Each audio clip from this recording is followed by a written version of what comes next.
Good morning. It's Friday.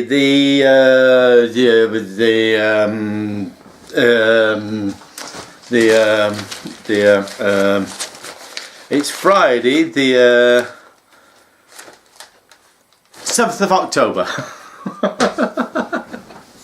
Sorry about that. Sorry about that. Halloween beer. Hobgoblin. Boneyard Bingo. Not bad pint. Right, today's Ripon fun. Before I get on to that, I've got to go back to the Durham Cathedral about the cathedral shop. Just a quick about that. It's a very good shop for those who are religious. Plenty of books on theology, Bibles, prayer books, blah blah blah. For those interested in architecture and history, a lot of history about Durham, etc. And those that are just going to visit, there's the usual pens, fridge magnets, that sort of gift. Opposite the gift shop is a cafe where you can get a drink, something to eat, something to snack. I don't know what food we didn't eat there, but I forgot to go back to that. I said I would, and thought I'd just let you know. Right, Ripon fun, Ripon fun. So we left at Durham, whizzed down to Ripon. Great. Well, for start off, the hotel we stayed at actually had the bar underneath. It was a Weatherspoons. Weatherspoons is a group, a franchise, if you like. They do food, drink, and this has got a hotel. The only downside to the hotel, if any, I would say, with it being an old hotel, there's no lifts. So anybody that's a bit unsure on the legs, just let me turn the TV off. The TV's on and it's annoying me. Anybody that's a bit unsure on the legs, there's stairs. Even to go to the toilet, there's stairs. But besides that, very nice hotel, very old hotel. The beer, great beer, then crawl upstairs to bed. So there's a couple of things to point out in Ripon. It's not as hilly as Durham.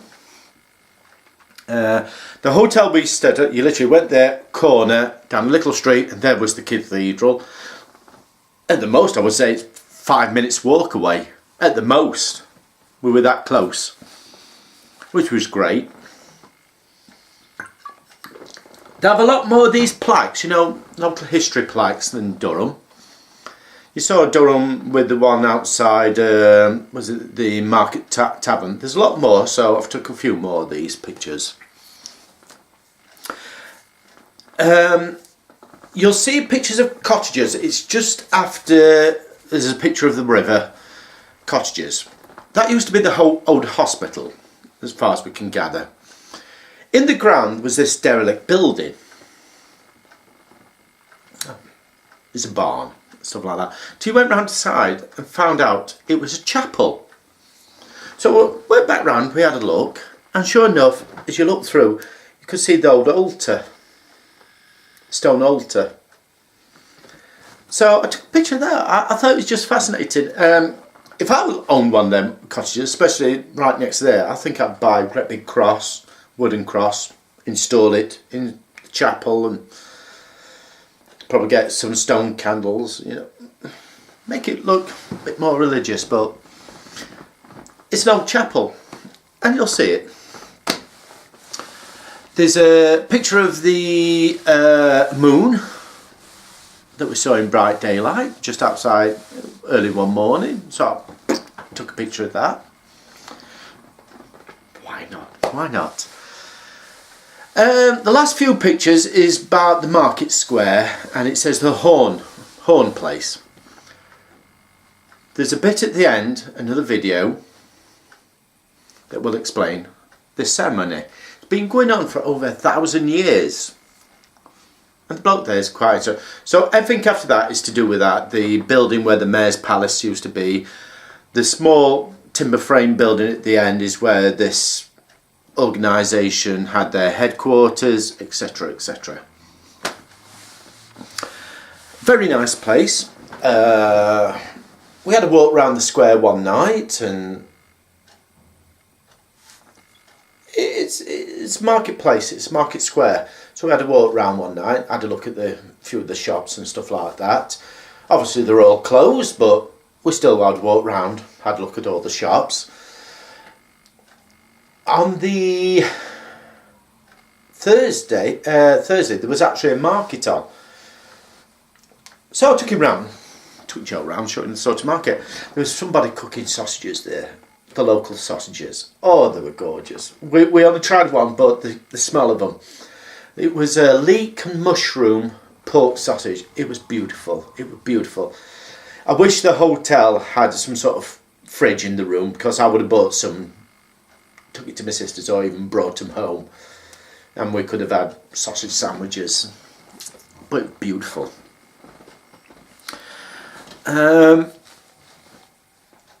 Just trying to think what else is there. Oh, you'll see pictures of a chemist.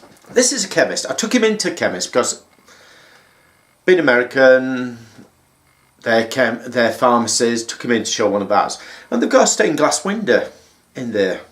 So I thought it looked really nice, so I took a photograph of it. That's why you're wondering why it says chemist and there's a stained glass window in there. But it's quite nice stained glass window. So we had some fun. We had a few beers, and so exactly like Durham. Religion, beer, religion, beer, religion, beer and food. It was fun. It was fun. We spent most of his nights, because it was our hotel in the Weatherspoons. We did call one afternoon for a drink at the Royal Oak. It looked fairly posh inside. It's a hotel, but oh, I got a hair or something there. Looked rather posh inside. I took a couple of pictures of the chandeliers because they're like hooks with glasses on. I just thought it looked interesting, so I took a couple of the pictures of the chandelier, one back and one really close up, so you can actually see the glasses. They're actually real glasses. So besides that, it was a fun time. It was a fun time. The next 3 videos are going to be about the cathedral. The first one's going to be just pictures, where I do a bit of talk beforehand. The second one, there's going to be no talk beforehand. It's going to be self-explanatory. It's a video walkthrough the cathedral. And the third one, there's going to be a bit of talk before and me going down into the scary crypt. Bit more of that when I come to it, because there was a couple of things that I need to explain, because when you see the video you'll be wondering what's going off. So I'm having my beer. Oh, nice. I'm going to put these videos together, this video together, upload it. Tomorrow morning I want to get the cathedral one done, which is going to be lots of pictures. And probably Sunday do the other 2 videos, and then on the Monday do the usual epilogue that I usually do. So with that, I'm going to queue off, upload stuff, and I hope you enjoy. Okie doke.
Right, good evening everybody. My name's Paul Schofield, and as you probably gathered, I'm your hornblower for this evening.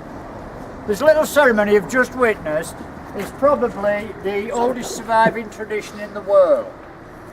We've been doing it every night, and we haven't missed a night since the year 886.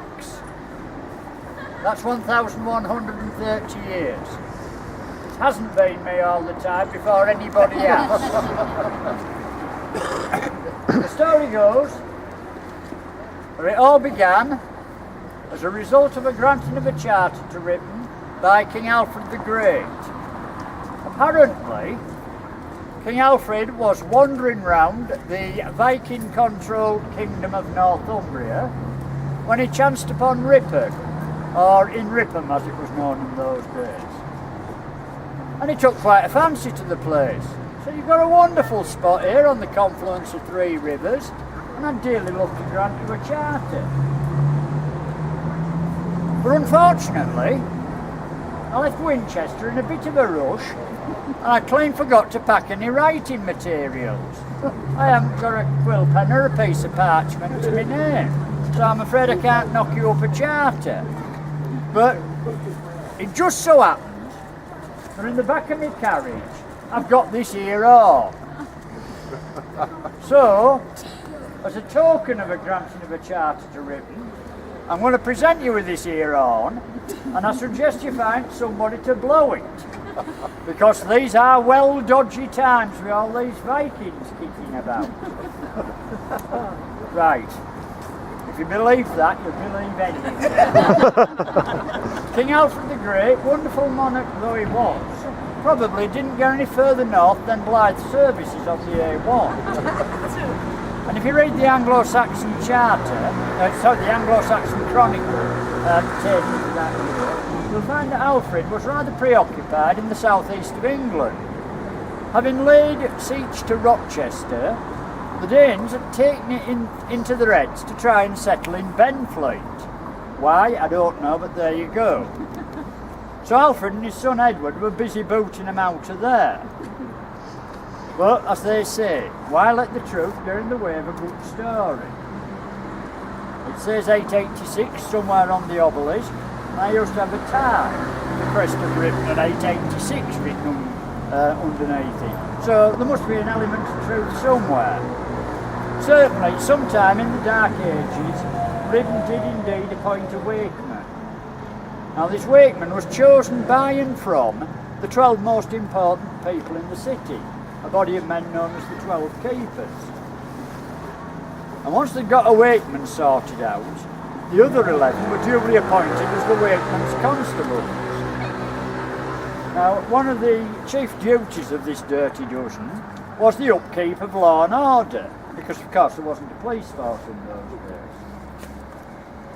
So, the wakeman used to signify that his watch had started by sounding a horn on the four corners of what was then the market cross. Having done this, he and his constables were to remain vigilant, making sure nothing untoward happened until 3 or 4 o'clock in the morning, depending on whether it was summer or winter. Now, if any householder could prove that they suffered any sort of loss during the period of the watch, well, it fell on the poor old wakeman to reimburse any loss that anybody may have incurred. Now, obviously, this could have left him quite seriously out of pocket. So, he used to run a sort of an insurance policy. And he used to levy a tax on people's doors. Now, if your door opened directly onto the market square, you had to pay 4pence a year, a not inconsiderable sum. However, if your door happened to be up some alleyway or round the back, well, it was half price, you only had to stump up 2pence. So if you look round Ripon Market Square, you'll see there's loads of little alleyways and ginnels running off it. We're not daft. Anyhow, this continued more or less in the same vein, right up to the year 1604. Now you'll appreciate that between 886 and 1604, nothing much happened really. A couple of major civil wars, Norman Conquest, Black Death, Peasants' Revolt, you know, things like that, but now to write home about. And during this period, Ripon became quite a prosperous place. This was greatly helped by the coming to England in the 12th century of these Cistercian monks from Clairvaux in France. Now these Cistercians were granted huge tracts of land by a nobility that thought it'd be a quick way to get to heaven.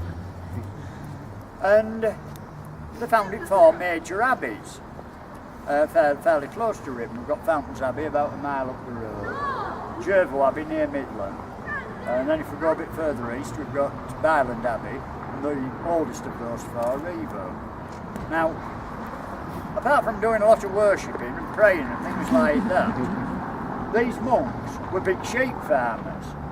So with the wool that these monasteries produce, Ripon thrived. And later it also became quite an important place in the cloth trade. In fact, after York and Halifax, Ripon was the most important place in Yorkshire for cloth. Again, this was greatly helped by King Edward III banning the import of foreign cloth in the middle of the 14th century. So everything seemed to be going swimmingly. Then we get to the 16th century. That's when the wheels started to come off a bit. We've got King Henry VIII on the throne. After 20 odd years of marriage, he wakes up one morning and decides he's fed up with his wife. He wants shot. Well, he hadn't quite got round to the head chopping off stage. He just wanted a divorce. But the snag was that Catherine of Aragon just happened to be the aunt of the Holy Roman Emperor, a chap called Charles V. Now Charles gets to hear what's happening in England, so he goes running to the Pope. Now here we have rather a strange anomaly, for despite being a Spanish Habsburg, Charles V had a bit of a Yorkshire accent. And so curiously enough did Pope Clement VII. And the conversation went something like this. Hey, Your Holiness, that's the word what's going on in England with that fella Henry? He's trying to sack me anti-cap. Wants to do something about it. He says Pope Clement, that's a rumor. Don't know about Charlie, I'll see what I can do. Stiff letter to Henry follows. Of course there were emails involved. Dear Tudor, you can't have a divorce, so there, love Pope Clement. Now Henry's understandably quite miffed by this. I mean, let's face it, only a few years previously he'd been appointed defender of the faith. So he replies back by return. OK Buster, if that's how you feel, I'll start my own religion then. How? So in a nutshell, ladies and gentlemen, that's the English Reformation. Well, the upshot of all this malarkey was that in 1535, Henry passed the Dissolution Act, effectively shutting all these monasteries down and rendering the lands and property forfeit to the Crown. 3 years later, his demolition squads get this far north, started whipping all the lead off the abbey roofs, running off with the church plate, etc, etc. This hit Ripon quite hard. Understandably, it knocked the wool trade on the head sideways. Strange simile. But rather more importantly, it took away the restraining hand of the church from these wakemen. And for the next 70 years or so, matters got a bit out of hand. The market square began to look a bit like a punishment theme park. They were tying people to the backs of carts and whipping them. There was one occasion in 1570 when 300 people were hanged on Gallows Hill in the space of a month. That was after the rising of the North against Elizabeth I, so I suppose they had a bit of an excuse. And putting people in the stocks was also quite a popular pastime. In fact, there's a little article in the Town Book of 1598 that states, if anybody doth bycall or misuse the wakeman, or any of his brethren, with slanderous, opprobrious, or scurrilous words, they shall be placed in the stocks in the space of a day and a night, and any further offences shall be further punished. I don't think they've repealed that one, you know. Anyhow, I digress. To cut a long story short, 1603, Elizabeth I dies. She's succeeded by James VI of Scotland, who, not unsurprisingly, becomes James I of England as well. And the following year, King Jim pays Ripon the first of quite a few visits. And this time, the monarch has got a proper charter with him. In fact, we've still got the 1604 charter in the town hall.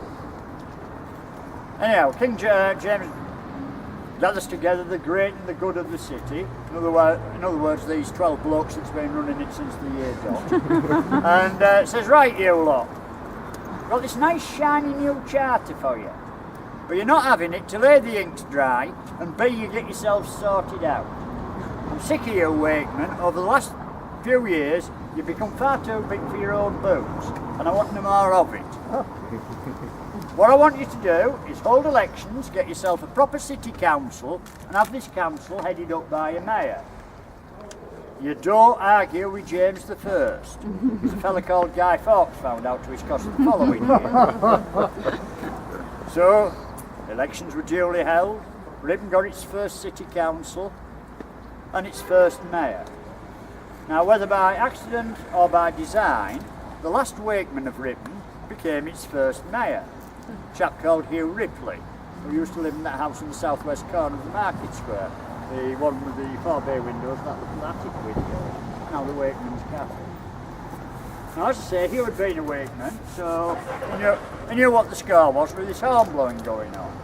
And he says, look, we've got this wonderful tradition here in Ripon, we've been doing it hundreds of years, and I want to keep it going.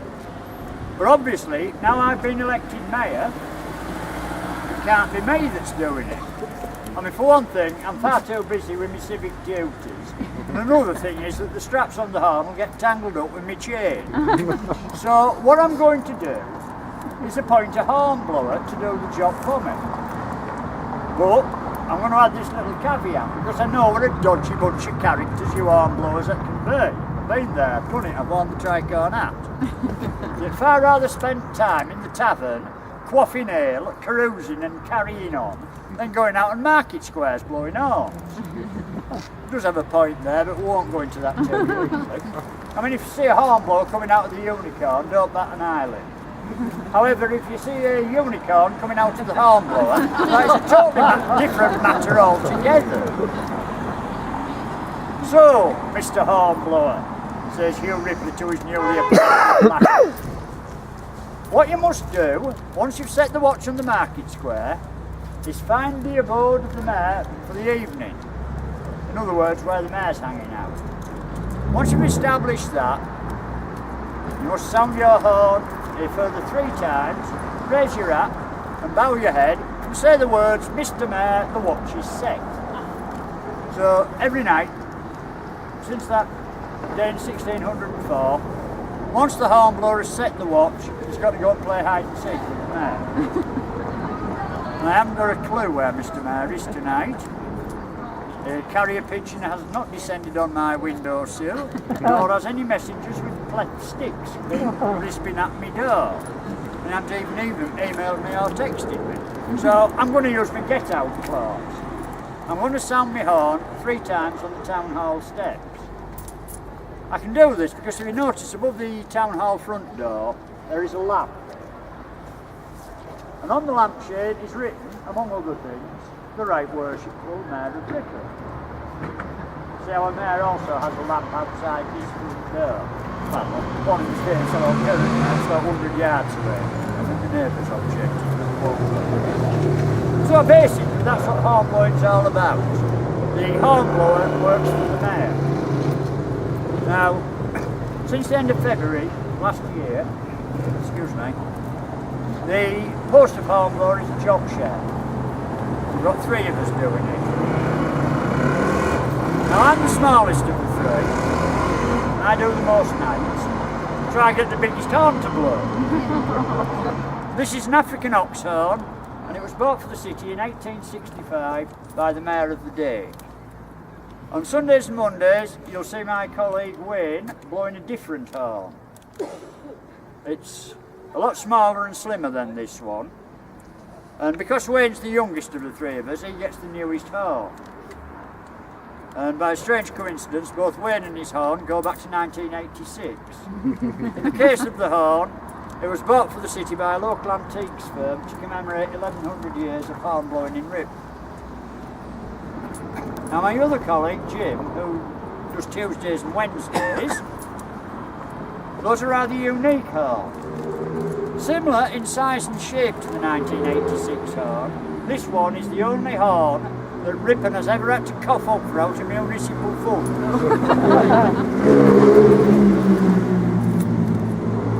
In 1690, so it's quite an old horn, it cost the City Council the princely sum of 6 shillings and 8pence, a third of a quid.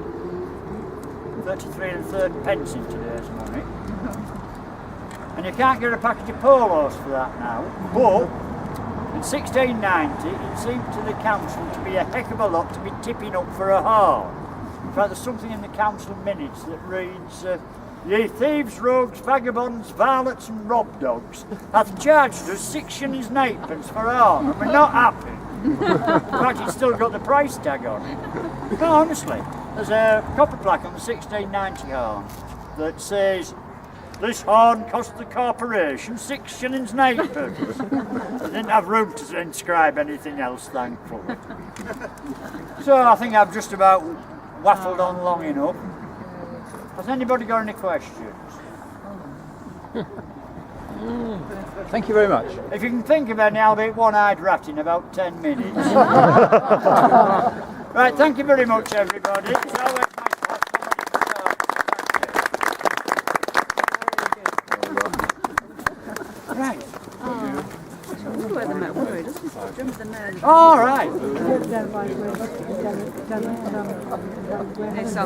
All right. Oh, well, I won't keep you doing it. Thank you very much.